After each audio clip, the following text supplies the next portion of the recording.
पिछले टर्म में मैं आपको अवकलन के अनुप्रयोग के अंतर्गत कुछ प्रश्नावलियाँ करा रहा था।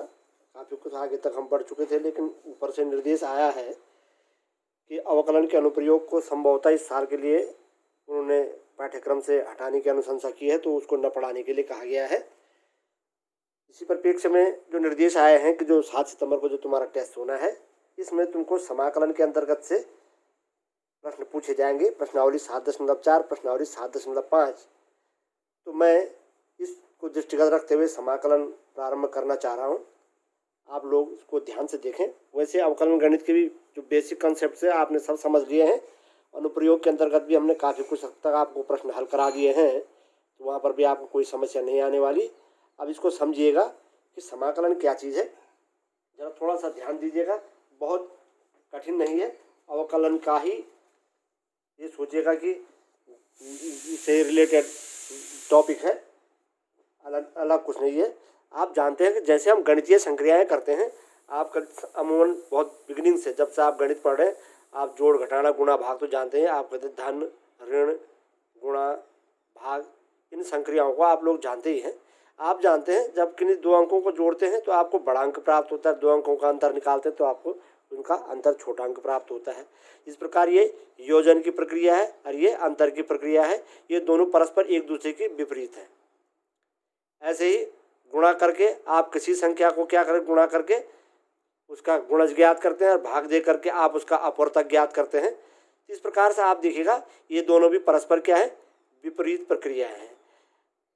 ऐसे ही तुमने अन्य कई चीज़ों को देखा होगा कि किसी भी प्रक्रिया की एक विपरीत प्रक्रिया अवश्य होती है। तो ऐसे ही तुमने अब तक देखा अवकल गणित देखा तुमने, तो अवकलज जो है किसी भी फलन का अवकलज है, इसकी एक विपरीत प्रक्रिया भी होगी और उस विपरीत प्रक्रिया को हम समाकलन कहते हैं। हम कैसे समाकलन की विपरीत या व्युत्क्रम प्रक्रिया को समाकलन कहते हैं, ठीक है ना। अब ये विपरीत प्रक्रिया क्या है मैं आपको समझाता हूँ, कुछ देर कर देखिएगा। माना एक फलन है आपके पास f(x) बराबर आपके पास x³/3। अब आप इस फलन का जो फलन आपको x³/3 दे रखा है, इस फलन का देखिएगा।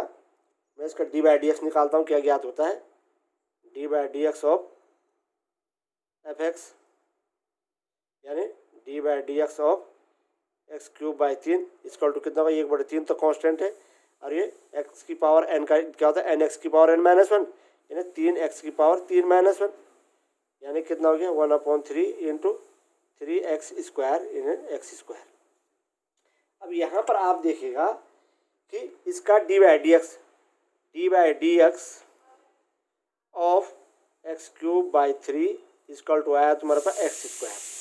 जिस प्रकार से d/dx है ना अवकलज किसका, x³/3 का अवकलज आपको x² आया, तो ऐसे ही x² का जो प्रति अवकलज इसका d/dx x³ का अवकलज प्राप्त हुआ आपको x²। देख रहे हैं आप। इसी प्रकार x² का प्रति अवकलज यदि आप ज्ञात करेंगे तो ये होगा आपका x³/3। तो ये देख लीजिएगा, इस प्रकार से इस प्रति अवकलज को ही हम समाकलन कहते हैं। और इसको कैसे ज्ञात करते हैं मैं आपको बता रहा हूँ, देखिएगा। ये मैंने एग्जाम्पल के द्वारा आपको दिखाया। अब मैं आपको बताऊँ, यदि माना कोई फलन है तुम्हारे पास φ(x) बराबर f(x), मतलब कोई फलन φ(x) है जिसका d/dx तुमको क्या प्राप्त हो रहा है, अवकलन प्राप्त हो रहा है। मतलब φ(x) को आप जानते हैं इक्वल टू क्या होता है, d/dx ऑफ φ(x), एक नोटेशन है, कोई दिक्कत नहीं है ना। तो φ(x) जो होगा क्या होगा, इस f(x) का प्रति अवकलज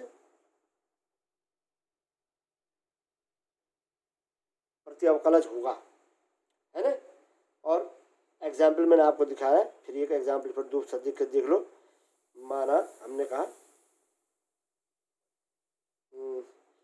ये एक्स क्यूब का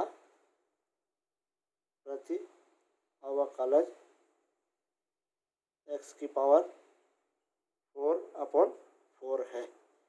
कैसे देखो, क्योंकि माना हटा दिया, एक्स क्यूब का प्रति अवकलज x/4 है। कैसे, क्योंकि हम जानते हैं d/dx ऑफ एक्स की 4/4 इक्वल टू कितना होगा 1/4 एंड एक्स की पावर 4, एक्स की पावर 4 - 1, 4 से 4 कैंसिल, कितना आ गया एक्स क्यूब, है नहीं है ना।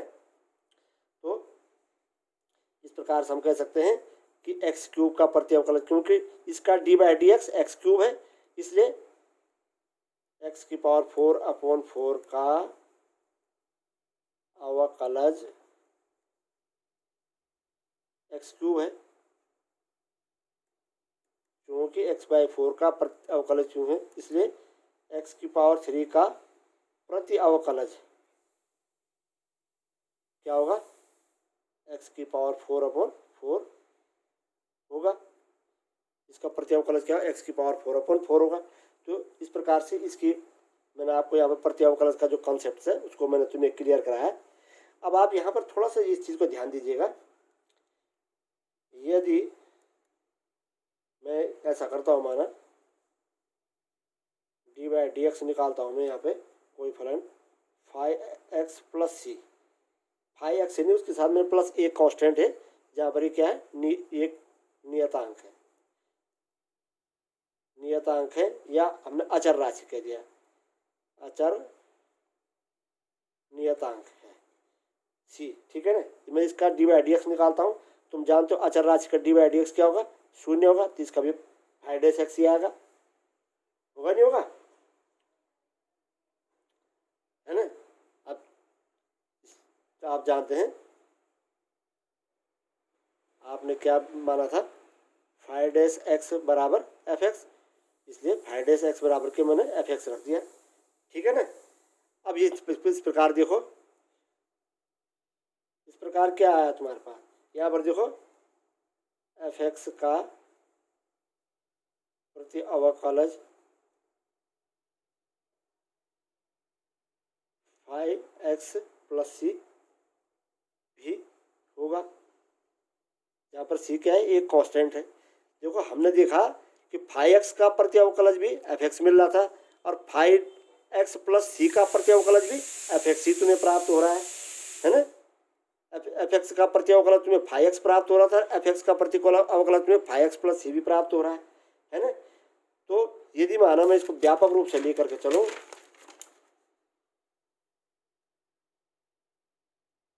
व्यापक रूप से यदि 5x + c बराबर में रख दूं कैपिटल fx + c, नोटेशंस को मैं तुम्हारी किताब की तरफ टर्न कर रहा हूँ, तो d/dx ऑफ fx + c बराबर है fx, है ना। इम्प्लॉइज दैट, इम्प्लॉइज दोनों तरफ होता है, fx का dx बराबर हो जाएगा fx + c, है ना।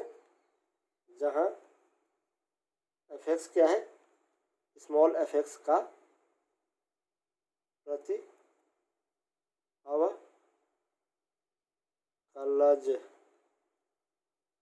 अवकलज है ना, तथा c को समाकलन स्थिरांक कहते हैं। और जो हमने यहाँ पर देखो ये चिन्ह लगा रखा है, ये समाकलन का चिन्ह है। देखो सामान्य तौर पर देखो, आप जब किसी भी फलन का अवकलन ज्ञात करते हैं तो आप उसका एक अवकलन गुणांक ज्ञात करते हैं, एक निश्चित बिंदु पर आप उसका मान ज्ञात करते हैं।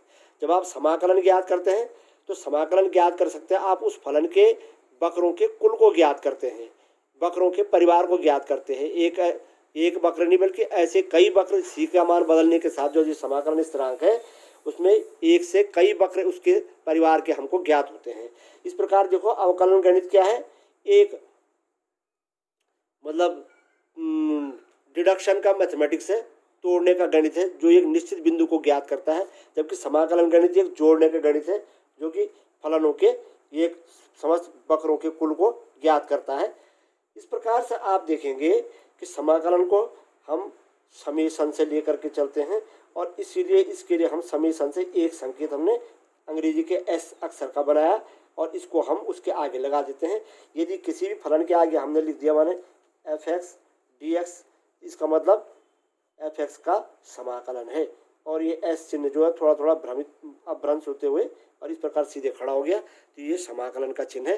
तो हमने कह दिया है यदि माना कोई फलन एफ एक्स है ना, इसका ये D by D x small F x है तो स्मॉल एफ एक्स का समाकलन क्या होगा, वह फलन एफ एक्स होगा।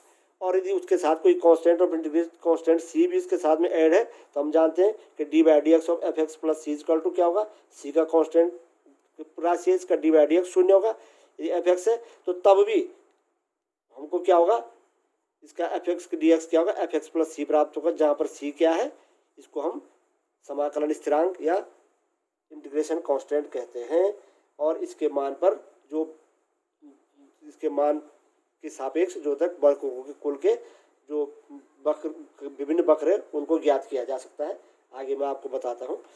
इसके बाद देखो आपने परिभाषा का कॉन्सेप्ट समझा। अब मैं आपको अवकलन गणित से इसके जो सूत्रों का वो बता रहा हूँ कि कैसे हम अवकलन गणित के सूत्रों की